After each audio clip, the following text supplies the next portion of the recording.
In this video we're doing a performance review of these, the New Balance 1080 version 11.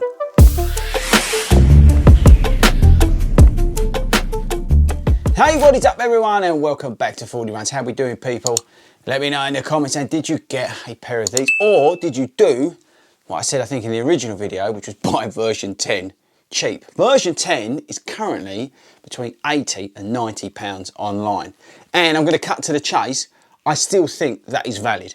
I'm going to go through the shoe and how I'll be getting on with it and all that sort of stuff, but just to save you some time, version 10, if you can still get it cheap, get it, because there's not a hell of a lot of difference. So there you go, I've just saved you however long this video is going to be. Right, so stats and features time, and then we'll come on to how I've actually been getting on with it over the last couple of weeks.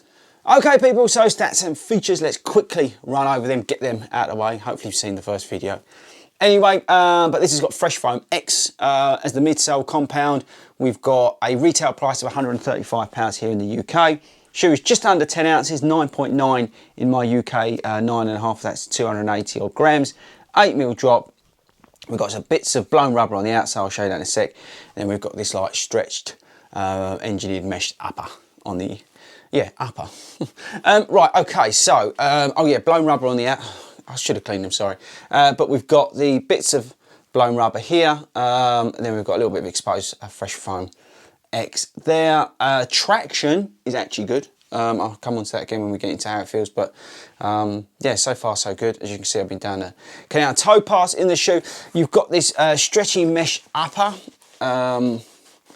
in the on this shoe, and I mentioned on the first video this sort of part around here. Now, I'm a UK 9.5 and I still stand by the fact that I need a UK 9.5, but this around here, you can feel it, so just be careful of your sizing.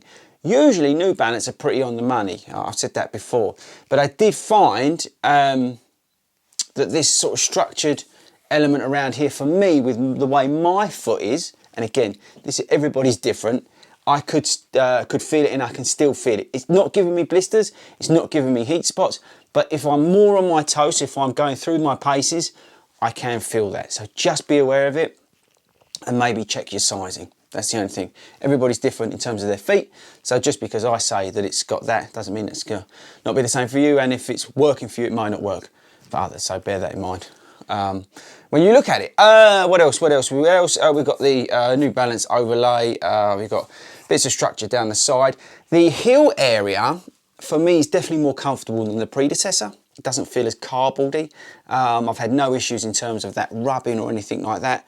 Yeah, I'm really pleased with the update that they've done on that. Let me know in the comments how have you found that on this shoe. If you've got it, I'd be very interested to know. No problems with lockdown. It's locked down really nicely. I've not had to worry about a runner's knot. I don't tend to put a runner's knot on if I'm using the shoe for those easy miles, unless I'm getting a little bit of heel slippage, but I've not had any problems in the shoe. I think that's the features done. Let's get on to how it's been performing over the last couple of weeks. Right, so I've been using this shoe as a daily trainer, as you'd expect, so eating up those various different miles that I do through my training regime. I tend to run between 6, sometimes 7 times a week, but usually about 6 times a week, and I do varying different paces. I'm currently in marathon training, and I go through different paces, different strategies in terms of what runs I'm doing, all that sort of stuff, and different distances. I've been up to 20 miles, I've been, you know, doing a 3-mile run, all that sort of stuff. So I'm all over the place. And the shoes, they come with me on all the different various runs. So the New Balance 1080 version 11 has been a bit of a surprise for me. I didn't really care much for the first version, even though I'm recommending you get that over this. That's purely from a pricing point of view. But it's actually kind of surprised me on a positive way. I've actually quite enjoyed it.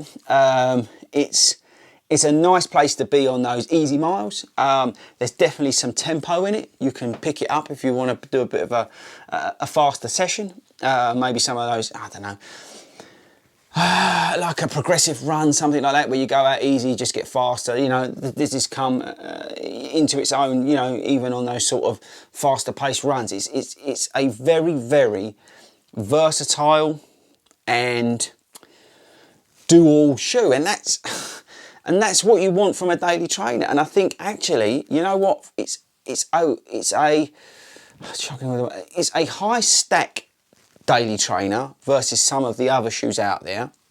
I personally, and this again, it's all personal opinion, prefer something with a little less stack in it, but I have really enjoyed the extra stack height, the extra bit of cushioning on those easy, relaxed days, and I have been surprised at when I've wanted to put my foot down, how it's responded.